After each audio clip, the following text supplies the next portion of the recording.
गुलाबी फ्रॉक।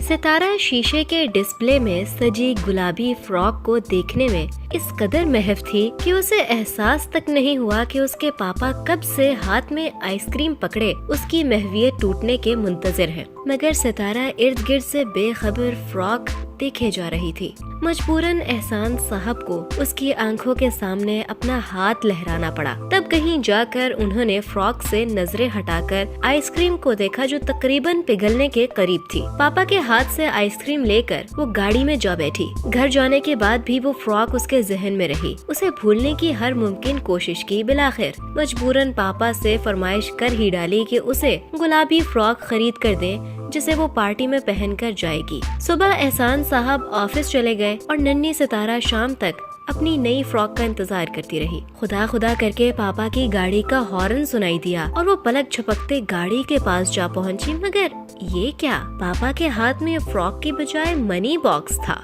जो पापा ने उसके हाथ में थमाया और कहा, मेरी गुड़िया रोजाना अपनी पॉकेट मनी से कुछ रुपए इस मनी बॉक्स में डालेगी और जिस दिन मतलूबा रकम जमा हो जाएगी उसी शाम हम बाजार जाकर फ्रॉक ले आएंगे। उसने सोचा इसका इंतजार तवील हो जाएगा, मगर पुर उम्मीद थी कि जल्द ही वो रकम जमा कर लेगी और फिर वो फ्रॉक उसकी हो जाएगी। बिलाखिर 3 महीने में उसके पास इतनी रकम इकट्ठी हो गई कि वो बाजार जाकर खूबसूरत फ्रॉक खरीद सकती थी। मनी बॉक्स उठाकर वो लाउंज में आ गई जहाँ पापा टीवी पर कोई प्रोग्राम देख रहे थे। इससे पहले कि पापा से बाजार चलने को कहती, प्रोग्राम के एंकर ने एक बच्चे से बातचीत शुरू कर दी। वो एक कमजोर सा बच्चा था जिसके पास कमीज तक मौजूद न थी। वो सैलाब से मुतासरा कैंप में रहाइश पजीर था। उसके माँ बाप और बहन भाई के मुतालिक कुछ पता ना चल सका था। पापा बाजार चले? सितारा ने पापा को मुतवज्जो किया। सितारा, एहसान साहब और अमीना बेगम बाजार पहुंच गए। बजाय वो गुलाबी फ्रॉक खरीदने के लिए गारमेंट्स की दुकान पर जाती, वो गारमेंट्स के साथ वाले जनरल स्टोर पर चली गई।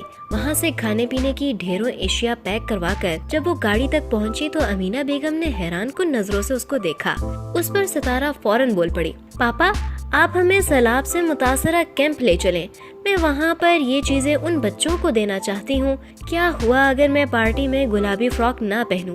मेरे पास और बहुत से कपड़े हैं, मैं उनमें से कोई भी पहन लूंगी, मगर मैं अपने जैसे बच्चों को इस मुसीबत में तन्हा नहीं छोड़ सकती। ये कहते हुए उसकी आंखों में आंसू आ गए। सैलाब से मुतासर कैंप में सितारा ने बच्चों में वो पैकेट तकसीम किए जो वो अपने साथ लाई थी। एहसान साहब ने भी वहाँ मौजूद बच्चों में रकम तकसीम की। रात में उनकी वापसी खासी देर से हुई। सितारा आते ही सो गई क्योंकि सुबह उसे स्कूल में होने वाली पार्टी में शिरकत करना था। सुबह में अमीना बेगम उसे उठाकर जा चुकी थी। वो सुस्ती से आंखें मलती हुई उठ बैठी। उसे लगा वो ख्वाब देख रही है। बेड के एक तरफ वही गुलाबी फ्रॉक रखी थी। उसने हाथ लगाकर यकीन करना चाहा कि आया ये वाकई फ्रॉक ही रखी है या कुछ और है। यकीन आने पर वो जल्दी से बेड से उतरकर किचन की तरफ भागी जहाँ मामा पापा नाश्ते पर उसका इंतजार कर रहे थे और उसे वहाँ उनका शुक्रिया भी तो अदा करना था क्योंकि पापा जान सितारा के लिए रात को बिल्कुल वैसी ही फ्रॉक लेकर आए थे क्योंकि गुलाबी फ्रॉक उनकी लाडली बेटी को पसंद थी,